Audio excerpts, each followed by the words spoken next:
Hello guys, good morning. মই ৰাহুল কাশ্যপ আপোনালোকৰ মাজলৈ আকৌ উভতি আহিছোঁ আজি এটা নতুন আৰু ধামাকা ভিডিঅ' লৈ। আজি ভিডিঅ'টোত মই দেখুৱাম ঘৰৰ কিছুমান কনষ্ট্ৰাকশ্যনৰ কামৰ বিষয়ে আপোনালোকক অলপ জনাম। কি প্লেনিং, কি ডিজাইন, কি ইম্পৰ্টেণ্ট বস্তুবিলাক চাব লাগে। মিস্ত্ৰী লেবাৰটো কাম কৰে, তাৰ উপৰিও এখন ঘৰৰ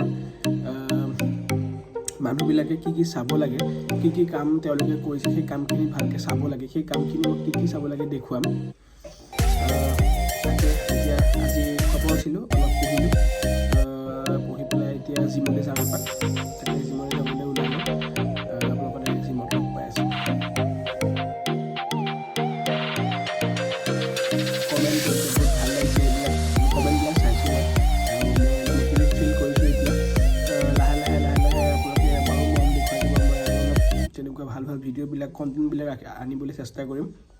লগতে মই ফিটনেছৰ ওপৰতো আৰু অলপ কনচিয়াছ হ'ম, যাতে আপোনালোকেও মোৰ ভিডিঅ' চাই পেলাই আপোনালোকেও কিছুমান কথা জানিব পাৰে। সেয়াই, গতিকে থেংক ইউ, সকলোকে ধন্যবাদ জনাইছোঁ মোক ইমানখিনি ছাপোৰ্ট কৰাৰ বাবে। গতিকে আহক আজি ব্লগটো চাওক আৰু এনজয় কৰক।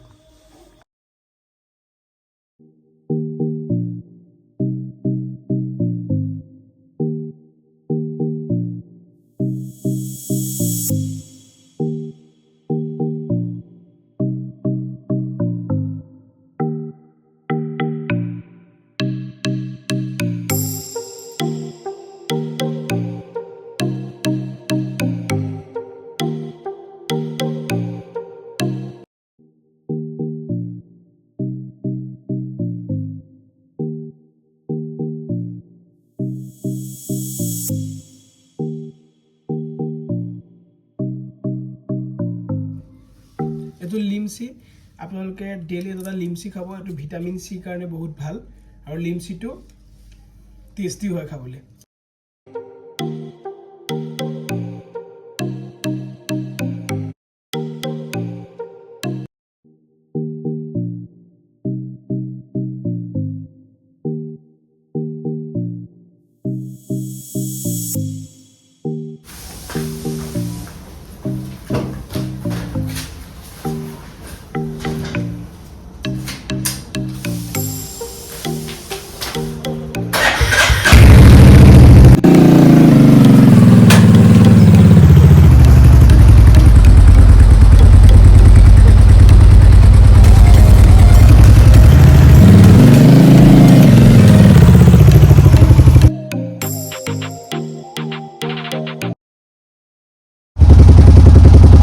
ঘৰৰ অৱস্থা নাই, যিহেতু আজি কাম চলি আছে।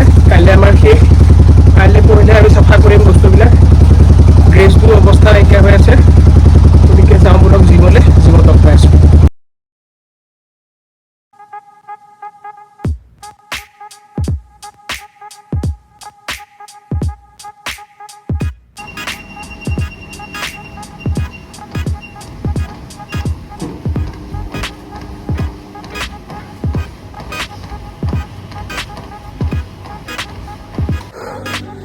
ট্ৰিটমেণ্টত 1 কিলোমিটাৰ আনি আজি কমপ্লিট কৰিলোঁ। আকৌ দেখিছে ঘাটিৰ অৱস্থা নাই, গাটো গৰম হ'ল, ভাল লাগিল।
সেইখিনি এটা হ'ব।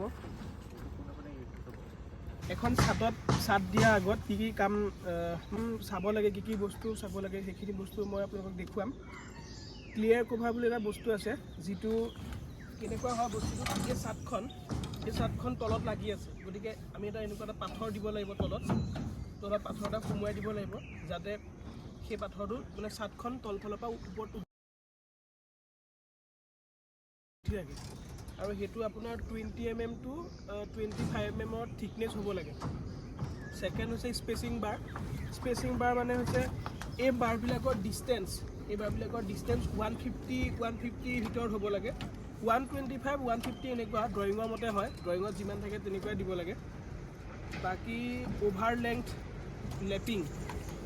লেপিং হৈছে এইডাল এই ৰডডাল ইয়াৰ পৰা তালৈকে এডাল ৰডৰ ডিষ্টেঞ্চ থাকে 12 মিটাৰ বা 11.5 মিটাৰ গতিকে এই ৰডডাল এইখিনিৰ পৰা তাত শেষ হওঁতে ইয়াৰ পৰা জইন দিওঁতে আমি জইনটো ইয়াত দিব নোৱাৰোঁ ইয়াত দিলে জইনটো ষ্ট্ৰেংথ নাপাব গতিকে আমি জইনটো 1 মিটাৰ ডিষ্টেঞ্চত জইন দিব লাগে ৰডৰ হিচাপত জইনৰ ডিষ্টেঞ্চ বেলেগ আছে গতিকে সেইবিলাক কিছুমান ৰুল আছে সেই ৰুলৰ মতে ডিষ্টেঞ্চত আমি কভাৰিং দিওঁ আৰু কেইটামান বস্তু আছে এতিয়া চাওক আপোনালোকে ধৰিব পাৰিবনে নাই পাৰিব ৰ'ব দেখুৱাই আছোঁ এইটো হৈছে বিমত আমি 4ডাল 16 mm ৰড দিছোঁ এডাল দুডাল তলৰ 3ডাল আৰু সিফালৰডাল 4ডাল ৰড দিছোঁ এই 4ডাল ৰড দিয়াৰ উপৰিও ইয়াৰ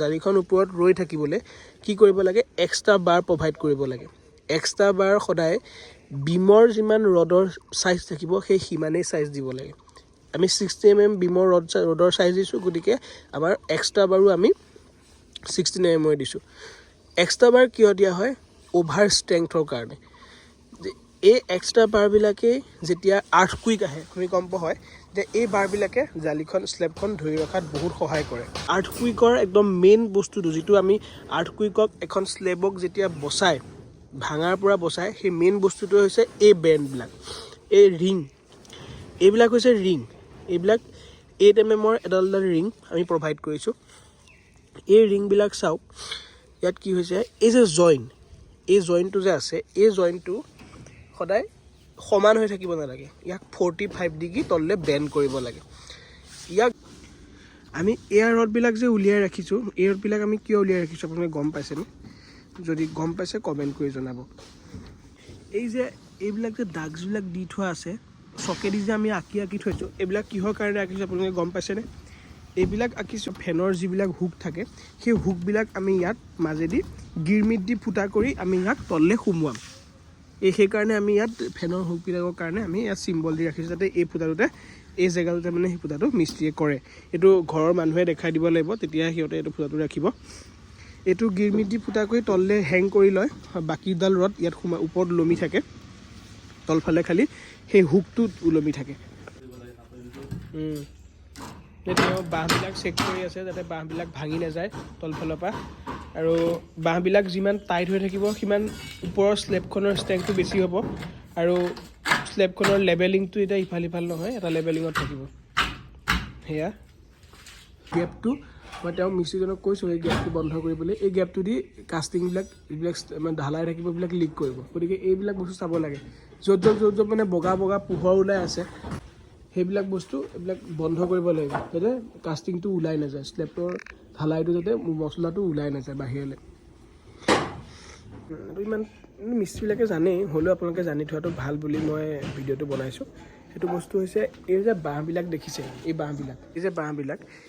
বাঁহবিলাকৰ লেংথ তলৰ পৰা এই বাঁহটো ওপৰলৈকে লেংথ হ'ব লাগে 10.5 ফুট এই প্ৰত্যেকটো বাঁহৰ লেংথ 10.5 ফুট আছে গতিকে এইবিলাক সৰু বস্তু আপোনালোকে চাব লাগে আৰু এই যে বাঁহবিলাকৰ এটা বাঁহৰ পৰা এটা বাঁহৰ গেপ মনত ৰাখিব 2.5 ফুট বা 2 ফুটৰ ভিতৰত থাকিলে হ'ল যদি একেলগে বাঁহবিলাক দি দিয়ে তেতিয়া বাঁহবিলাক একেলগে দিলে কি হ'ব ওপৰৰ যোনটো লেবেলিং থাকে স্লেবখনৰ সেই লেবেলিংটো গড়বড় হয় লেবেলিংটো ইফাল হোৱাৰ চান্স থাকে গতিকে 2 ফুটৰ গেপত আমাৰ বাঁহবিলাক দি থোৱা আছে আপোনালোকে লক্ষ্য কৰিব পাৰিছে গতিকে এই সৰু বস্তুবিলাক অকণমান লক্ষ্য কৰিব লাগে চাব লাগে আৰু সেইকাৰণে মিস্ত্ৰীবিলাকে চাট দিয়া আঁকিলাখন সেইবিলাক বস্তু চেক কৰে কিমান টাইট বস্তু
এয়া চালাড, ধনিয়া কি পালেং আৰু পদিনা পাতৰ চাটনি, আৰু এয়া ঔটেঙাৰ জোল, মাছ। মা আৰু মই বহিছোঁ খাবলৈ। এয়া আমাৰ বনোৱা এইটো ৰেচিপিটো। रहा नहीं जाता, तड़प ही ऐसी है ना।